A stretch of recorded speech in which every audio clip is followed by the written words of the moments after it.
যদি আপনি একজন ক্রিপ্টো ট্রেডার হয়ে থাকেন এবং আপনি যদি চান যে ক্রিপ্টো ট্রেডিং করে হালালভাবে অর্থ উপার্জন করতে, তাহলে এই ভিডিওটি আপনার জন্য। Hello everyone, welcome back to my channel ক্রিপ্টোনসবিডি। আমাদের এই চ্যানেলে আপলোড করা হয় ক্রিপ্টো ট্রেডিং নিয়ে নিয়মিত update and educational video. So আপনি যদি আমাদের চ্যানেলটি এখনও সাবস্ক্রাইব করে না থাকেন, অবশ্যই চ্যানেলটা সাবস্ক্রাইব করে দিবেন, পাশে থাকা বেল আইকনটা বাজিয়ে দিবেন যেন আমাদের আপলোড করা ভিডিওগুলো আপনাদের মিস না হয়। অ্যান্ড মাস্ট বি আমাদের টেলিগ্রাম চ্যানেলে জয়েন করে নেবেন, লিঙ্ক ভিডিও ডিসক্রিপশনে দেওয়া আছে। So let's go. তো আমাদের এই ভিডিওতে কথা বলবো ক্রিপ্টোকারেন্সি হারাম কয়েনগুলো নিয়ে। অ্যাকচুয়ালি মার্কেটে অনেকগুলো কয়েন আছে, অ্যারাউন্ড 18,000 কয়েন আছে ক্রিপ্টো কয়েন। তো এর মধ্যে কিন্তু অনেকগুলো কয়েন আছে যেগুলো হারাম কাজের সাথে জড়িত বা ইসলামিক দৃষ্টিতে ওইগুলো হারাম। তো এমন 3-4টা কয়েনের এক্সাম্পল নিয়ে কথা হবে। তো অনেকেই আমরা স্পট ট্রেডিং, ফিউচার ট্রেডিং সম্পর্কে জানি। তো বেশিরভাগ মানুষই আমরা জানি যে ফিউচার ট্রেডিং হারাম, স্পট ট্রেডিং হালাল। বাট আপনি যদি স্পট ট্রেডিং করে থাকেন অ্যান্ড আপনি যদি সবগুলা কয়েনের সমানে ইনভেস্ট করেন, তাহলে এই ভিডিওটি আপনার দেখা উচিত। কেননা স্পট ট্রেডিং যদিও হালাল, কিন্তু আপনার যদি কোনো হারাম প্রজেক্টে আপনি ইনভেস্ট করেন অ্যান্ড তাহলে কিন্তু ওই বিষয়টা হারাম হয়ে যেতেছে বা এটা হালাল হচ্ছে না। তো আপনি যদি হালালভাবে ইনকাম করতে চান তাহলে অবশ্যই আপনাকে হারাম প্রজেক্টগুলো অ্যাভয়েড করতে হবে। তো আমরা এখন দেখব কি কি কয়েন বা কোন কোন কয়েন এখানে হারামের পর্যায়ে পড়ে বা কোন কয়েনগুলো আমাদের অ্যাভয়েড করা উচিত। তো সর্বপ্রথম এখানে আমি এক্সাম্পল হিসেবে একটা কয়েন সিলেক্ট করে নিয়েছি, যেটা হচ্ছে সেলসিয়াস। তো এই প্রজেক্টটা কি, এটা হারাম নাকি হালাল, এটা কিভাবে বুঝবেন? এটার জন্য আপনি কয়েন মার্কেট ক্যাপে চলে আসবেন, দেন আপনার যেই পছন্দের কয়েনটা এটা সার্চ দিবেন। তো মনে করেন আমি সেলসিয়াসটা নিলাম। তো আপনি এখানে নিচে চলে আসবেন, দেন দেখবেন হোয়াট ইজ সেলসিয়াস। তো এখানে Celsius is an all on banking and financial service platform for cryptocurrency users. Users users of platform service regular payout and interest on their holdings। তো আমরা এই কথা বা এইটুকু পড়ে যেটা বুঝতে পারলাম সেটা হচ্ছে এই সেলসিয়াস প্রজেক্ট একটা ব্যাংকিং প্ল্যাটফর্ম, মানে ব্যাংক যেভাবে কাজ করে আর কি। তো এই প্রজেক্টটা কিন্তু সেম টু সেম ওইভাবে কাজ করে। এরা মূলত ব্যাংকিং সার্ভিস, মানে আপনার অনলাইন ব্যাংকিং সার্ভিস দিয়ে থাকে। এখানে লোন নিতে পারবেন এবং এখানে আপনি যদি টাকা জমা রাখেন তাদের এই কয়েনটাতে বা তাদের ওয়েবসাইটে বা তাদের মানে এখানে যদি আপনার যদি এই কয়েনে প্রজেক্টের টাকাটা জমা রাখেন, তাহলে কিন্তু এখানে আপনি একটা ইন্টারেস্ট বা সুদ পাইতেছেন সরাসরি। তো আমরা জানি ব্যাংক সরাসরি সুদের সাথে জড়িত, ব্যাংক কিন্তু ইসলামিক দৃষ্টিতে হারাম। বাট ইসলামিক ব্যাংক যেগুলো, এগুলো নিয়ে কিছু দ্বিমত আছে।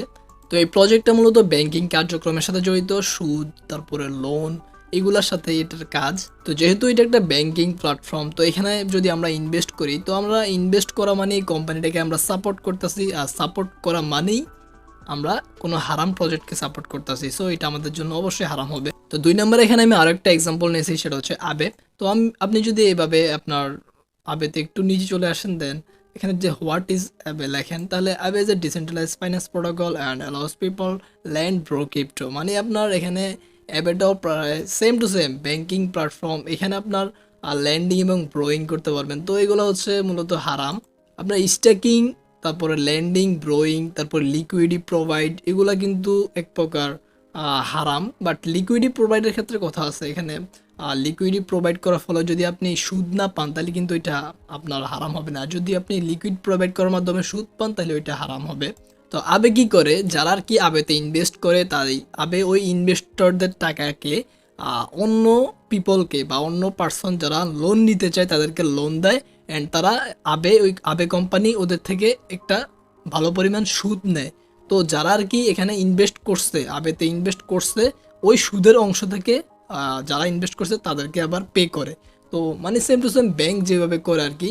তো আবেটা হচ্ছে টোটালি একটা আপনার ব্যাংকিং প্ল্যাটফর্ম। তো ব্যাংক যেহেতু হারাম, তো আবেটাও এখানে হারাম।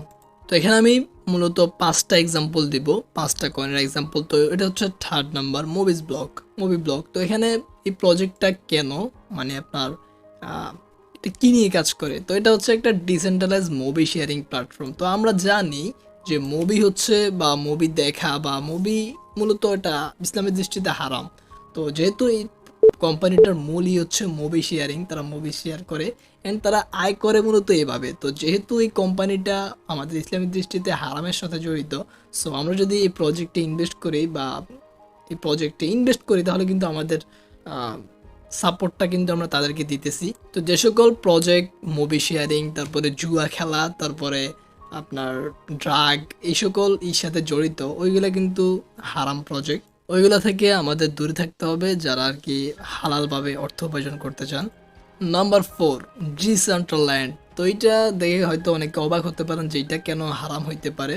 তো মূলত এই ডিসেন্ট্রাল্যান্ড অনেকগুলা বিষয় নিয়ে কাজ করে, তার মধ্যে উল্লেখযোগ্য আপনার গেমিং, তারপরে আপনার এখানে আছে প্লে টু আর্ন, তারপরে মেটাভার্স, এনএফটি, তো এই বিষয়গুলো নিয়ে কাজ করে। তো মূল কথা হচ্ছে গেমিং নিয়ে। তো গেম কিন্তু ইসলামিক দৃষ্টিতে সম্পূর্ণ হারাম। অ্যান্ড এরা যেই টাইপের গেমগুলো তৈরি করে এগুলো কিন্তু খুবই বাজে। আপনার এখানে মূর্তি বা বিভিন্ন মানে ইসলামিক দৃষ্টান্ত থাকে, বিভিন্ন খারাপ থাকে, এগুলাতে ডিজাইন থাকে।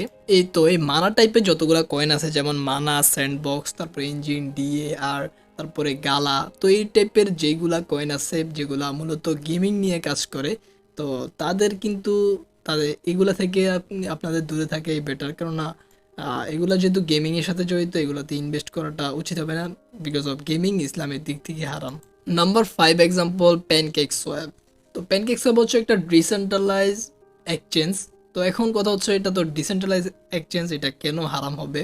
তো এটা হারাম হওয়ার অনেকগুলো কারণ আছে। এটা ডিসেন্ট্রালাইজ এক্সচেঞ্জ, এটা কোনো সমস্যা না, বাট সমস্যা হচ্ছে এইখানে এখানে এদের মূলই হচ্ছে লিকুইডিটি পুল প্রোভাইড করা। তারা আর কি তাদের এখানে লিকুইডিটি পুল প্রোভাইড করার একটা অপশন রাখছে, যেখানে মানুষ লিকুইডিটি পুল প্রোভাইড করার মাধ্যমে আপনার যদি তারা এখানে লিকুইডিটি প্রোভাইড করে তাহলে এখানে নতুন কয়েন মিন্ট হবে। আপনার যে প্যানকেক কয়েন, নতুন কেক কয়েন মিন্ট হবে, তো ওই নতুন কয়েন থেকে তারা ইন্টারেস্ট পাবে। তো ইন্টারেস্ট মানেই তো সুদ। এর পাশাপাশি এই প্যানকেক সোয়াপে জুয়া খেলার একটা অপশন আছে, যেখানে আপনি বিএনবি কয়েনের প্রাইস প্রেডিকশন করে এখানে জুয়া বেটিং ধরতে পারবেন। তো এটাও কিন্তু একটা হারাম। তাছাড়া এখানে স্ট্যাকিং, ব্রোয়িং, ল্যান্ডিং, ফার্মিং সবগুলো অপশন এখানে আছে। তো এই borrowing, lending, staking, farming, liquidity প্রোভাইডের মাধ্যমে যে সুদ আয় করা, এগুলো কিন্তু সবগুলাই এখানে হারাম। তো যেহেতু এই প্রজেক্টটা এগুলা নিয়ে কাজ করে, তো হারাম। তো এখানে অনেকগুলো আমি 5টা এক্সাম্পল দিয়েছি। তো এই এক্সাম্পলের ভিতরে আর কি এই টাইপের যতগুলা কয়েন আছে, আপনার এই এক্সাম্পলের ভিতরে এই টাইপের যতগুলা কয়েন আছে ওইগুলা কিন্তু আমাদের ইসলামের দৃষ্টিতে হারাম। তো এখন কথা হচ্ছে ভাই হালাল কোনগুলা? এত কয়েন হারাম এখানে, তো হালে ভাই এখানে হালাল কোনগুলা? তো হালাল কয়েনগুলা নিয়ে, যে কয়েনগুলা হালাল হবে, তো ওইগুলা নিয়ে আমাদের নেক্সট একটা ভিডিও আসবে। তো আমি কোনো ইসলামিক স্কলার না, আমি জাস্ট আমার পার্সোনাল মতামতগুলো শেয়ার করছি অনলাইন থেকে যতটুকু ঘাটাঘাটি করে পাইছি। তো অবশ্যই আপনার মতামতটা দিবেন যে আপনার সম্মতি কতটুকু বা আপনি কতটুকু অসম্মত আমার কথার সাথে, আপনি কমেন্টে জানাইয়া দেন। তো আমি যদি এখানে একটু সারসংক্ষেপ করে দিই কোনগুলো হারাম হইতে পারে বা হারাম হবে আর কি। তো প্রথমত হচ্ছে ব্যাংকিং, যেগুলো ব্যাংকিং নিয়ে কাজ করে, ব্লোয়িং, ল্যান্ডিং, তারপরে আপনার স্টেকিং, তারপরে ইন্টারেস্ট, এগুলো আর কি। দেন আপনার মুভিজ, তারপরে এখানে আছে যেগুলা জুয়া, বেটিং নিয়ে কাজ করে, দেন ড্রাগ নিয়ে কাজ করে। তারপর হচ্ছে যে সকল প্রজেক্টগুলো বাজে টাইপের গেমিং নিয়ে কাজ করে। তো এছাড়াও যদি আরও কিছু থাকে, যদি আপনাদের জানা থাকে তাহলে অবশ্যই কমেন্ট করে জানাবেন। এই ভিডিওটি সম্পর্কে আপনাদের মতামত জানাতে ভুলবেন না। দেখা হচ্ছে পরের কোনো ভিডিওতে, সে পর্যন্ত ভালো থাকবেন, বাই বাই।